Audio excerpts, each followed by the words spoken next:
I call Kevin Haig. Thank you very much, Mr Speaker. I want to begin by joining with other members of this House in once again applauding the singular and extraordinary contribution made by the Honourable Tariana Turia to this agenda towards a smoke-free Aotearoa.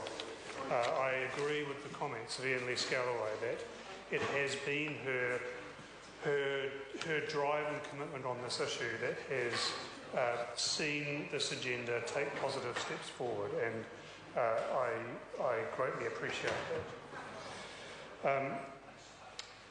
Next week, 31st of May, is World Smoke-Free Day, and it's a good time for us to be looking back on the progress that we have made on this agenda and the steps still to take.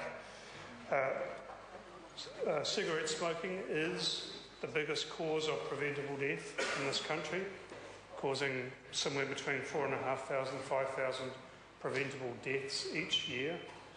And as George Thompson and others have established through their research work, the single most important intervention in preventing those deaths is the mechanism of price increase.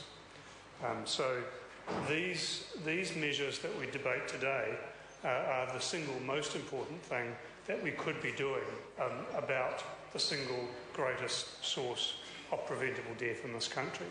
So it's pretty important. There is considerable evidence of high quality that that excise tax increases are very closely linked, in fact, with increased quit attempts and increased successful quit attempts. So, and that from a public health practitioner's point of view is a very encouraging thing, because it says actually by making this one intervention, it's possible to have a very direct effect on the problem that we're trying to deal with. That's solid nationwide evidence, but I particularly note evidence from my home area of the West Coast. In 2010, where the House debated a similar bill around increasing excise tax on tobacco, I drew attention to the fact that the West Coast has one of the highest rates of cigarette smoking in the country, and that the pain I felt as a result of that, and my desperation and determination to do something effective about it. And in the last week, I've been very pleased to receive communication from the West Coast Primary Health Organisation, and some other members may have also, recording some of the progress that organisation has been making on their smoke-free agenda. And I'm very pleased to say that they are making some very good progress. In the current year to date, they have some 436 smokers currently engaged in cessation attempts, and 24% of those attempts are successful. Well, that actually that's an extremely good rate. 24% may sound like not very much to some people, but as my colleague, the Honourable Tau Henare, has just pointed out, quitting is a really hard thing to do. And I think the last evidence that I saw was that it, on average, took 7 quit attempts to be successful. So keep going, brother, and congratulations to the West Coast PHO, because a 24% success rate is extraordinarily good.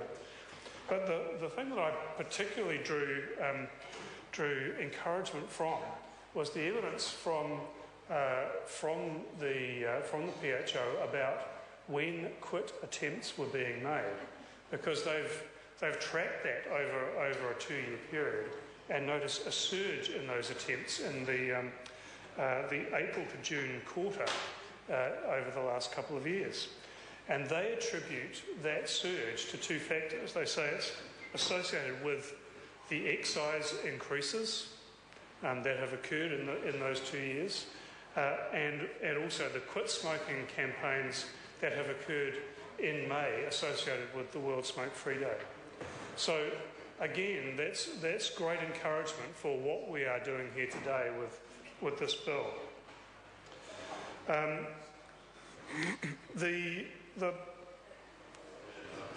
There have been in the last week several opportunities to talk about health promotion in the House, and I just want to briefly remind the House about what health promotion says. It says that illness is a function of effectively marginalisation or empowerment and the social and physical environment that surrounds a particular community.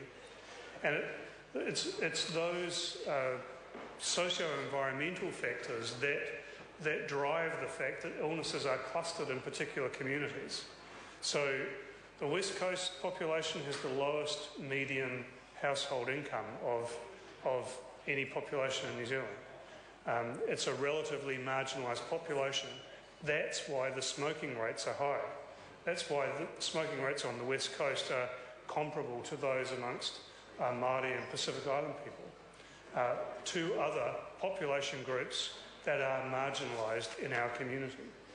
And so the answer to that problem, sir, is to address the marginalisation and also address those environmental factors surrounding those communities. And so the price increase is important, but not by itself sufficient. There are many other things that we need to be doing in the area of public policy, of social and physical environment, of resourcing community-based programs, assisting people with personal skills, and reorienting our health services. The Ministry, sir, has funded a research program to assess what it would take to halve smoking rates by the year 2020. And I would say, well, look, that's great. It's great that such a program exists.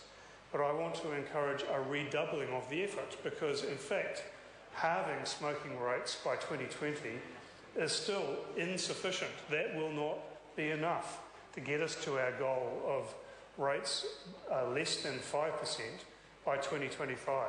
We still need to do more. The Minister's talked about some of the other things that we are doing, and I take a lot of courage from that. But I'd also draw on some other things that we could be doing. So this House has had, for example, the recommendations from the Māori Affairs Select Committee.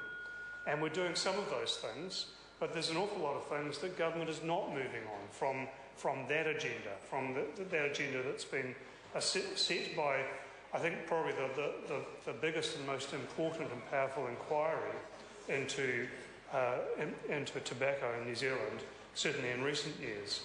There's a great action program set out by that select committee, and we should be following it. I want to mention a particular initiative that we could be following, and that is to take more of the excise tax from tobacco products and use it to fund cessation programs and health promotion programs around smoke-free environments.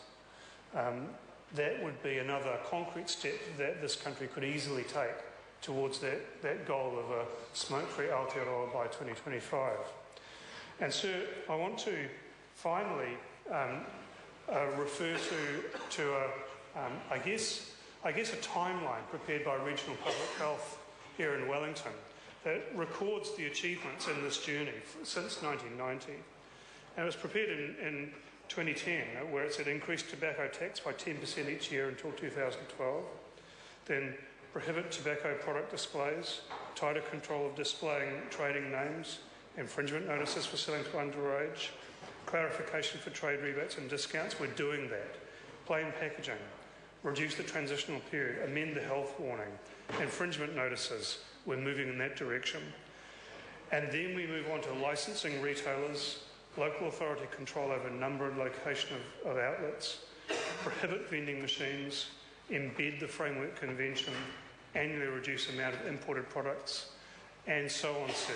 until we achieve that goal. I'm sorry to interrupt the honourable member. His time has expired. Thank you, sir. I call Gerard